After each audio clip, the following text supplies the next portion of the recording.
अल्लाह के रसूल हज़रत मोहम्मद मुस्तफ़ा सल्लल्लाहु अलैहि वसल्लम बार बार इमाम हुसैन को बुलंद करके दुनिया को ये बताते थे कि ये हुसैन मुझसे है और मैं इस हुसैन से हूँ।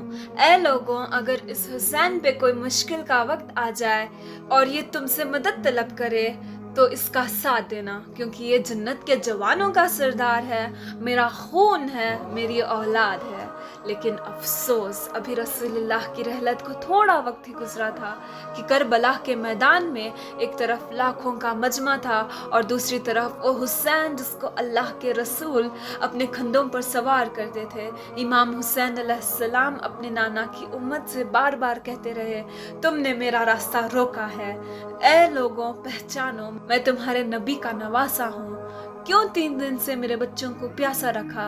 क्यों मेरे अजीजों व करीब को शहीद किया? बताओ, मैंने रसूलुल्लाह की शरीयत में तरामीम किया है? किसी इंसान का हक खाया है? किसी इंसान पर जुल्म किया है? इतने में एक फौजे यजीद एक आवाज में कहने लगी, हम सब तुझे तेरे बाबा अली के बोगस में कत्ल कर रहे हैं ताकि यजीद हमारी झोलियां दौलत से भर दे। इमाम हुसैन ने फरमाया, ए लोगों, आज जिस इस्लाम का आलम तुम्हारे हाथों में बुलंद है, यह आलम मेरे बाबा अली ने बुलंद किया है। मत भूलना, खैबर ख़ानदान में अगर अली न होते तो इस्लाम की फतह नामुमकिन थी। वो अली जिसने पूरी ज़िंदगी इस्लाम की तबलीग की, हमको बुलंद किया, रसूलुल्लाह की हिफाजत की, आज उसी अली को ये अजर दे रहे हो। ए लोगों, बताओ, अल्लाह के रसूल ने बार बार मेरे बाबा अली का हाथ बुलंद करके फरमाया था, जहाँ हक होगा वहाँ अली होगा और जहाँ अली होगा वहाँ हक होगा। आज उस अली और औलाद रसूल को ये अजर दे रहे हो। इतने में यजीद की फौज के सिपाही सलारों ने देखा कि कहीं फौज में बगावत ना हो जाए। ए शिमर, क्या देख रहे हो? हमला करो। बस लाखों की फौज ने रसूलुल्लाह के नवासे पर हमला किया। इमाम हुसैन अलैहिस्सलाम ने अल्लाह का नाम लिया और जुल्फ़िकार नियाब से निकाला और तारीख गवाह है, एक तरफ लाखों का मजमा और एक तरफ 3 दिन का भूखा प्यासा हुसैन इब्ने अली। जमीन पर इस तरह की जंग पहले कभी नहीं देखी थी। एक तन्हा इंसान लाखों के मजमे को इस तरह फिनार कर रहा है कि फौज अश्कियां वापस पलट कर भागने लगे। इमाम हुसैन फौज यजीद से मुकादिब होकर फरमाते हैं, और 3 दिन के भूखे की जंग देखो, 3 दिन के प्यासे की जंग देखो, रसूलुल्लाह के इस नवासे की जंग देखो, उसकी जंग देखो जिसके जवान भाई मारा गया, जिसके जवान बेटे के नजरों के सामने कत्ल किया गया, जिसने अपने ही हाथों से अपना बच्चे की खबर बनाया। इमाम हुसैन शेर की तरह फौज यजीद से लड़ रहे हैं। इतने में आवाज़ खैब आती है, हुसैन, तेरा अल्लाह तुझसे राजी हुआ। बस इस अदा को सुनना था। इमाम हुसैन अलैहिस्सलाम ने अपनी जुल्फ़िकार को थाम लिया। इतने में उमर बिन साद कहता है, शिमर, क्या देख रहे हो? ये अली का शेर है, इसको मार देना नामुमकिन है। जाओ, खैबर को आग लगा दो।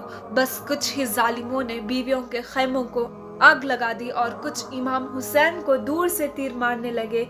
इमाम हुसैन कभी खैमों की तरफ बढ़ते, कभी फौज की तरफ बढ़ते। उमर बिन साद और खिमर ने फौज के चारों हिस्सों में तकसीम कर दिया और यह कहा कि कोई हुसैन के करीब ना जाए।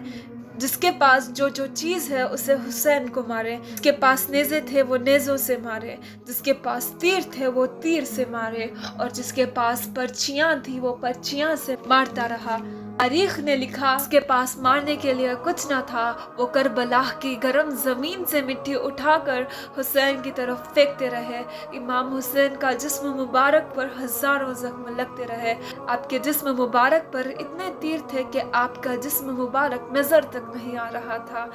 जैसे ही नवासा रसूल घोड़े की सिल से ज़मीन पर आते हैं, ज़मीन पर यजीद झूमने लगते हैं। वो घोड़ा जिस पर आप सवारी किया करते थे वो इमाम हुसैन की चारों तरफ घूमना शुरू कर देता ताकि तीरों से मैं अपने आका हुसैन को बचा लूं। वो घोड़ा दौड़ रहा था। इतने में उमर बिन साद ने कहा, ए लोगों, रुको, मैंने अपनी आंखों से देखा था इस घोड़े पर अल्लाह के रसूल सवारी करते थे। कहीं तीर इस घोड़े को ना लगे और ये तीरों को चलाना बंद कर दिया गया। अफसोस है उन लोगों को, उस घोड़े का तो एहतराम मालूम था जिस पर रसूलुल्लाह सवारी किया करते थे, लेकिन उस हुसैन का एहतराम भूल चुके थे। अपने कंधों पर सवार करके उम्मत को दिखाया करते थे। बस इमाम हुसैन अलैहिस्सलाम ज़मीन करबला पे अपना सर रख के अल्लाह का शुक्र कर रहे थे। اور وہاں یزید مختلف سپاہی امام حسین کا سر کاٹنے کے لیے قریب آتا ہے. جو بھی قریب آتا ہے امام حسین کے سر کو دیکھے تو امام حسین کے چہرے میں رسول اللہ کا چہرہ نظر آئے. وہ چیخ دور چلا جائے اور اتنے میں شمر کہنے لگا یہ کام مجھ سے ہونا ہے. جسے ہی شمر نے خنجر امام حسین کے گلے میں رکھا وہ دیکھا امام حسین کے لب ہل رہے ہیں. اس نے سوچا ہم نے حسین کا پورا خاندان قتل کر دیا. 3 دن تک حسین کے بچوں کو پیاسا رکھا. شاید حسین ہمیں بددعا دے رہے ہوں گے. سننے کے لیے کان قریب کرے تو کیا سنے. امام حسین علیہ السلام اللہ کے دربار میں اللہ کی نعمتوں کا شکر کر رہے ہیں کہ اے اللہ تیرا شکر ہے اس عظیم امتحان کے لیے تو نے اس حسین کو چنا. سبحان اللہ. امام حسین نے آنکھیں کھولی اور شمر سے کہا اے شمر کیا تو نہیں جانتا میں رسول اللہ کا نواسا ہوں, جنت کا سردار ہوں, حق پہ ہوں, بے جرم ہوں. شمر نے کہا مجھے معلوم ہے. پھر آپ نے فرمایا پھر کیوں قتل کر رہا ہے. شمر نے کہا تاکہ یزید میری جھولیاں دنیاوی دولت سے بھر دے.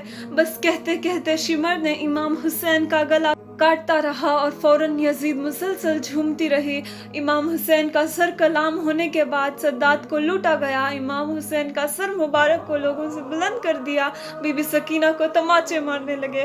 رسول اللہ کی نواسیوں کے سروں سے چادر لوٹ لیا اور امام حسین کے جسم مبارک کو توحید کرنے لگے. تاریخ نے لکھا امام حسین کے جسم پر جو چیزیں تھیں وہ لوٹنے لگے.